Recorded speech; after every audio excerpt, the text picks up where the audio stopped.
Bebo Flariheart, pre neki dan sam shvatila da ćeš ti sve u Equestrii iskusiti prvi put.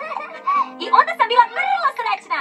Onda sam se setila da se mnogo stvari desilo pre nego što si stigla i da ih nikad nećeš iskusiti.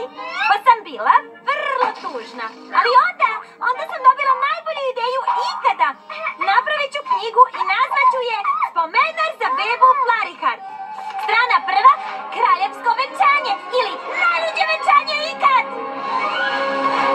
Kada su se princeza Cadence i Shining Armor, tvoja mama i tata venčali, to je bilo jedno od najvećih venčanja u Canterlotu.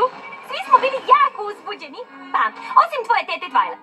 Ona je bila uznemirena jer nije znala da se njen brat ženi.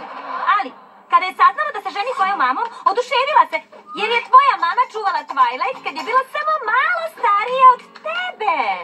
Kad smo ušli u voz za Canterlot i svi smo pomogli da to bude najbolje venčanje ikada! Znaš, kada se dva ponija zaljube, venčaju se i prave venčanje. To je ogromna zabava sa igrom i prštanjem, i tortom sa dva ponija na vrhu. To nisu pravi poniji, nego lažni. Ali tvoja mama nije bila tvoja prava mama. To je bila Chrysalis, kraljica pretvaranata. Chrysalis je začarala Shining Armora.